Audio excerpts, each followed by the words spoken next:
Hi, beautiful people. Namaste. Alice here. Today I'm recording a response video for my beautiful friends at Tartaria Juice Company. It's taken me a little while to, have the space to create this, but it's a question that I get a lot. And even within the last couple of weeks, at least a handful of you have asked this. So here it is, finally, the response video for the question of what to do when you're living in a situation, an environment, a context where it's not so easy to be eating a high fruit-based lifestyle. Maybe it's a city, maybe it's winter months, low quality produce available. What to do when this is the situation, and how to stay healthy and stay on the lifestyle. And what I've done is put together a list of 10 different recommendations or tips and techniques that I personally have utilized on my own journey, because I haven't been living in the tropics for the duration of my mucus-free transition. Far from it.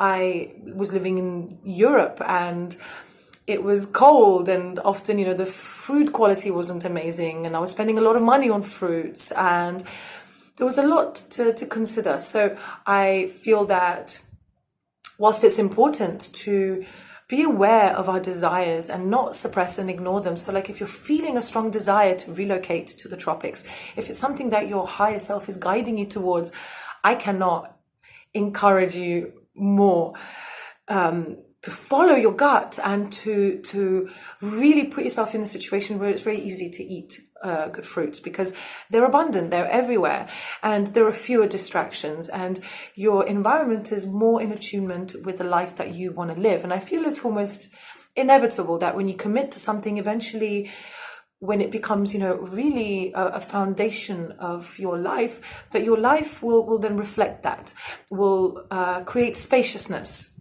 so that you can really thrive with the choices that you make.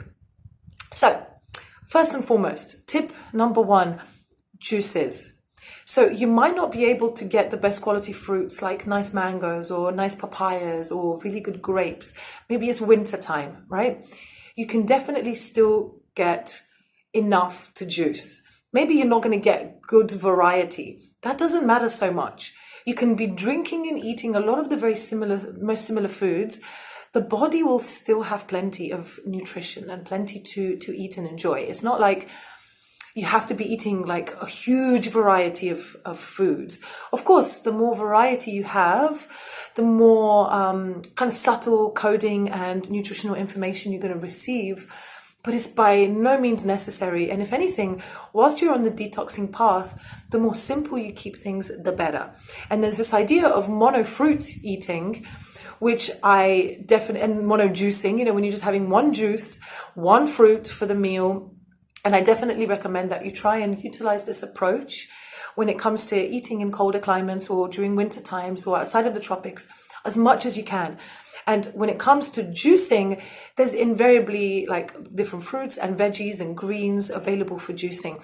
So you might not be able to eat a wide variety of fruits, but you should be able to juice during some winter months.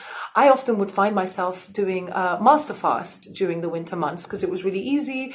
The grape juice was already pasteurized and bottled and ready to go. I just could stock my fridge full of juice, and then I would do a bit of juice fasting. And that's a really nice thing to do when there isn't a great deal of fresh and good quality produce available. And you don't have to be juicing all day. You can do like a hybrid juice where you're juicing during the morning and maybe lunchtime hours, but then having some food, maybe one meal, maybe 2 meals later on in the day. So at least spending some of your days juicing. And juice, what's available, which leads me on to point number 2. Citrus. So during the winter months, you're going to find that the quality of the fruits that are normally available, like berries, melons, stone fruits or whatever, it's not going to be great. There's not going to be much by way of availability. When I was living in the UK, I really remember that from the supermarkets, really in the winter months, all you could get in terms of fruits were a great deal of citrus, which is what we're going to talk about in this point, but also like some apples, some pears, and then frozen fruits. And we'll talk about that in a minute. But really, really Options, not many, but you can make a great deal of juice with citrus. So you can be making like orange juice, grapefruit juice, tangerine juice, or you can be making like apple or pear based herb juices. So you can make lots of amazing juices with apple, pear, lemon, as maybe cucumber as your base. And then you can add things. You can add some beetroot. You can add some fennel, you can add some coriander. There's lots of different ways that you can make a beautiful green juice. And you could probably have that green juice every day for a week for breakfast, and your body's going to love it. You don't need to have loads of different ingredients. Just find the good quality ingredients that are available and then juice those. And I definitely found myself relying a lot during the winter months, particularly when living in the UK and Europe, relying a lot on citrus during the winter months. And generally the quality of the citrus, like, okay, it's imported, we can't have everything, but like generally the quality of the citrus in winter months is good. It's better than, let's say, some of the melons or some of the other fruits that you're going to be getting. So number 3, get used to relying on frozen fruits and cooked fruits. So frozen fruits, because you might not be able to get fresh berries during the winter months. In fact, it's very unlikely, but you can get frozen blueberries, frozen raspberries, frozen strawberries, and then you can add these to smoothies. You can make smoothie bowls. What you can also do is cook them. So sometimes during winter months, we want to stay on a largely fruit-based diet, but the body's kind of craving something warming, something grounding, something cooked. The best thing to do when you want cooked food is to eat cooked fruit. So you can get bananas and you can bake them. You can sprinkle some cinnamon on top. You can get some pears or some apples. You can bake them.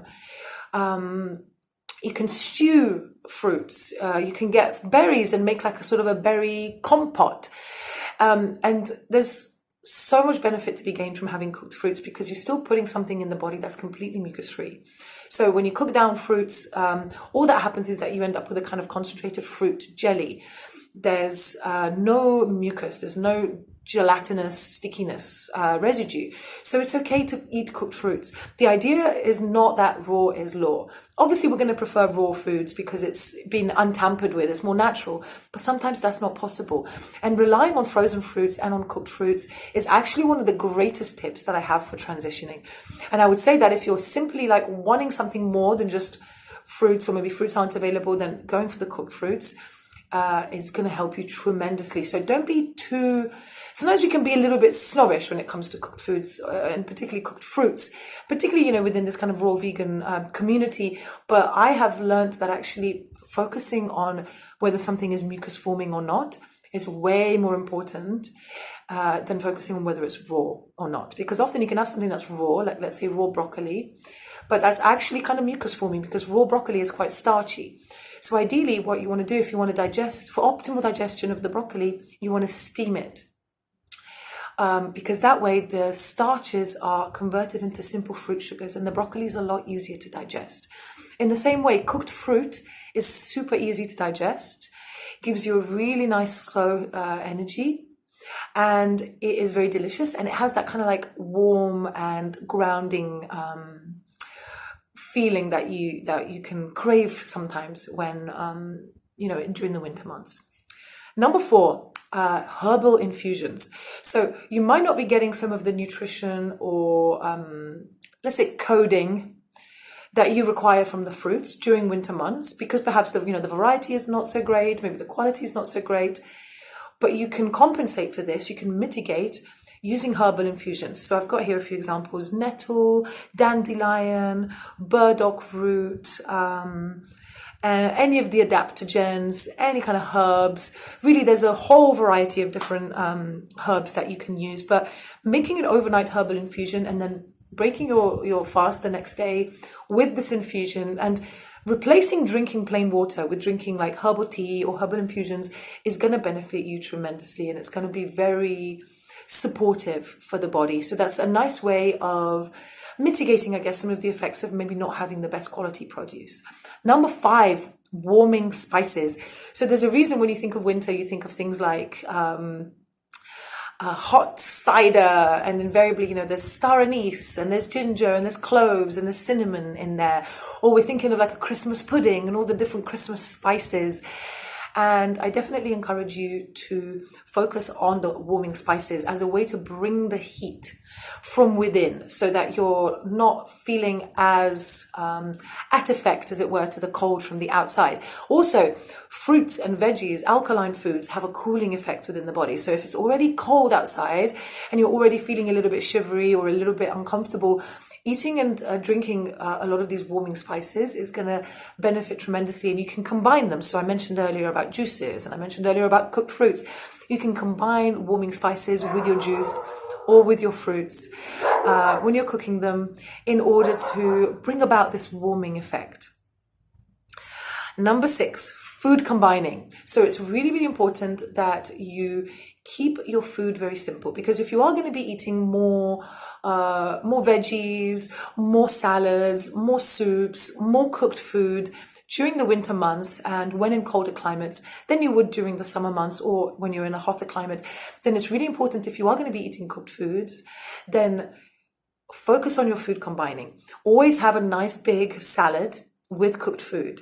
And if possible, see if you can have only 1 or maximum 2 cooked ingredients per meal. So whenever I eat not a fruit meal and I eat some cooked food, I tend to just eat 1 or 2 veggies. So maybe I'll have like some steamed pumpkin, or maybe I'll cook some cauliflower. I'll bake some cauliflower in the oven, and then I'll make a nice big salad to go with it. There's only 1 cooked ingredient, and that's the cauliflower, right? The rest is just lettuce, tomatoes, cucumbers, greens, herbs, whatever it might be. And also in terms of volume, you're looking at like maybe 80% in terms of volume is salad, and raw and fresh and full of enzymes and full of water and full of fiber. And the cooked element is very simple. Only some pumpkin or only some cauliflower or just a couple of different types of stir-fry veggies. The body can digest this very easily. If we overcomplicate cooked foods during winter months, and I'm not saying don't eat cooked food during winter months, far from it. You can enjoy, but do so in a way that is intelligent and in a way that is in alignment with the mucus-free transition. Number 7, moving on from food combining into root vegetables. Root vegetables are an amazing way of basically making up for the kind of lack of fruits availability and selection during the winter months. So I love, carrots, broccoli, turnips, parsnips. There's so many different ones, right? But one that I would recommend that you eliminate if you haven't already is the white potato. I love sweet potatoes. These are amazing, particularly these Japanese ones that are like extra, extra sweet. But you can get so many different varieties. Purple potatoes, you can get yams. All of these, aside from the white potato, which is actually very starchy, and then when it's cooked, the white potato, the starches remain starchy. They don't turn to simple sugars, which is why we don't recommend it as part of the mucus-free diet. It's very mucus forming. So ignoring white potato, all of the other root vegetables that I mentioned and others are usually widely available during the winter months.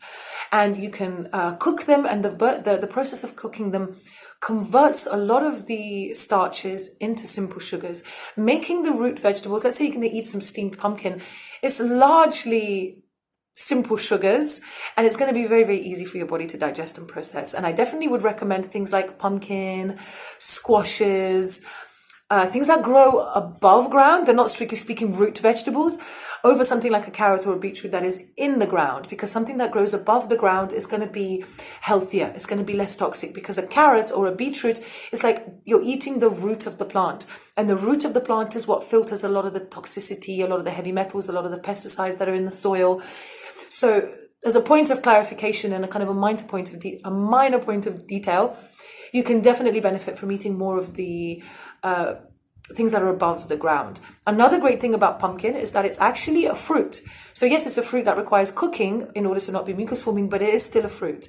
So I would prefer a pumpkin over a sweet potato, but definitely a sweet potato over a white potato any day. And you're much better off like listening and giving your body plenty of cooked root veggies and pumpkins, squashes, etc., rather than ignoring that, and then eventually you end up having a binge, and then you're eating all sorts of breads and deep fried foods, and you've kind of gone from one extreme to the other, and then there's a lot of pendulum swinging. And during the winter months, they can be more extreme. This kind of pendulum, like you're going like from one extreme to another. And the more that you accept the fact that your body is craving heavier, more grounding foods, the more you can align to that and give your body what it's asking for, the less of this kind of like extreme kind of polarity you're going to experience. And during the winter months, we are detoxing more because the cold is alkaline. It brings about detox. And what it does, it causes a constriction of tissues and of blood vessels, etc. So what happens is that the whole body contracts, and it's a bit like astringency, and there's a mucus release as a result. So the body is detoxing more during the winter months, and therefore you're going to need a little bit more to ground you and for you to not go into super hardcore detox symptoms. So it's okay to use cooked food, cooked root veggies, cooked pumpkins, squashes, etc. as an energy management tool, as a way to mitigate and slow down and kind of play with the detox so it doesn't get too out of control. Number 8, savory fruits. So you're not going to find many of the super amazing summer fruits during winter months, but you're going to find lots of what I call the savory fruits. So things like, maybe not the best tomatoes, but there are usually tomatoes still available, cucumbers, courgettes, aubergines, and these are all fruits. So you can eat them. I love them in salads. I prefer not to eat them cooked. I very rarely eat aubergine. I'm not a huge fan, but I will have cucumber noodles and courgette noodles, or zucchini, as some of you might call them.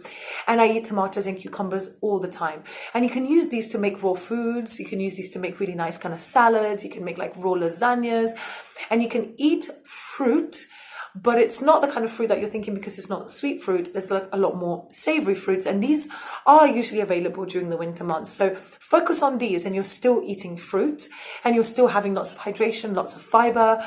And if you're looking for more sweetness and some of the sweet fruits, then focus on the citrus, because usually, as I said, they're pretty good quality during the winter months. Number 9, go to the sauna. You'll find a sauna or a hammam or a steam room or something near you. And I definitely recommend that at least once a week, maybe twice a week. More if you have the time and resources, that you go to the sauna. Maybe your gym has a sauna. Go every single time, because this will help you sweat. In the winter months, there isn't much sweating going on, and the body misses this kind of skin detox, and you can begin to feel a little bit obstructed and a little bit sluggish because the skin's basically not getting enough attention. So make sure that you're doing plenty of dry skin brushing and taking yourself regularly to the sauna. And this will also fulfill this kind of desire that you might have for heat. And then you're less likely to want to binge on something that feels grounding, because you actually received some of that grounding, nurturing, safe, warm energy from the sauna. And then last but not least, number 10, intermittent fasting and the 1 meal a day protocol. Maybe during the winter months, you're eating mostly fruits. So maybe during the summer months, you're eating mostly fruits. It's okay during the winter months to accept that the fruit quality is simply not good enough for you to be only eating fruits. So you're realizing that you're going to be eating kind of heavier, more cooked food than you're used to, maybe more veggies than you're used to, maybe more mucuslean items than you would usually. And this is okay. You're adapting to your environment. But the way to mitigate this is to only eat 1 meal a day. So before you might have been eating 2 or 3 meals of fruit. Now you're only going to have 1 meal of cooked food, and then the rest of the day you're going to spend drinking juices, herbal teas, ginger tea, etc. All these lovely, warming, hydrating, and beautiful juices are going to give you the time to detox, and the body's not going to be digesting food all day long. So you can be eating something heavier, but you're eating less often, and doing more intermittent fasting as a way to mitigate basically the fact that the quality of the produce that's available is not so great. So I'm aware that I shared a lot in there, and there's probably a lot to process. So if you'd like to speak some more about this, I do offer one-on-one coaching. So if you find yourself unable to be healthy during the winter months, wherever you are in the world, and for a lot of the world now, we're going to be, coming into winter, the Northern Hemisphere. So if this is you, by all means, reach out. Just one session with me, and you can have everything set up so that you do as little self-abandonment and self-sabotage and self-abuse with food as possible. You don't have to use the winter months, or, living in a city. Well, I'm not in the tropics. I would eat all the fruits if I was in the tropics. We can create a lot of excuses for ourselves, and we can tell ourselves stories, and then we allow ourselves to slip into very unhelpful patterns, and sometimes you can get a bit stuck there. And if you need a bit of help coming out of that, I have a lot of experience with reprogramming the subconscious mind, and I have lots of different little hacks that I can share with you. Things like, the 10 points that I've shared today, so that you can, best make use of the time and resources that you have available to you today, because there is no time to waste, really. Life is very precious. Health can be fleeting, and it's important that we stop the self-abandonment and that we don't use our geographical location or the temperature outside as an excuse. And this is really the overarching point that I want to make and that I want to leave you with in this video. Yes, by all means, utilize the techniques and tools that I shared with you, but if your mindset is off, you're gonna self-sabotage and you're gonna create problems for yourself. So really the issue is, are you using the fact that it's winter, the fact that it's maybe not as straightforward as it was during the summer, as an excuse for you to slip into unhelpful old patterns of self-soothing in ways that are not so beneficial? So this is really the most important consideration. Like, am I in resistance right now? Am I using winter or living in a city, or I can't get papayas, so I'm going to eat a burger instead? Are we telling ourselves stories, and how can we come out of that? As well as the one-on-one coaching, there's also a free Facebook group, Fasting with Alice, that you may go ahead and join. I'll put the description below. So much useful information in there, a really, really wonderful community. And if you're looking for a little bit more support, then there's an online paid members group, which is $33 a month. The Living Mucus-Free members group, I'm going to put that also in the details below. Feel free to join that. You're going to get a weekly Q&A, loads more kind of personalized and hands-on support. There's only so much that one can do in a free group with 5,000 plus members. So that's another option if you feel like you'd like a little bit more coaching or guidance, but the one-on-one coaching is not right for you right now. So plenty of ways to connect, plenty of ways to receive support. And I'm really, really grateful to you if you've been watching all the way through and you've come all the way to the end of the video. I'm really, really grateful for your commitment and your dedication. So thank you for being here. Namaste, and have a beautiful day.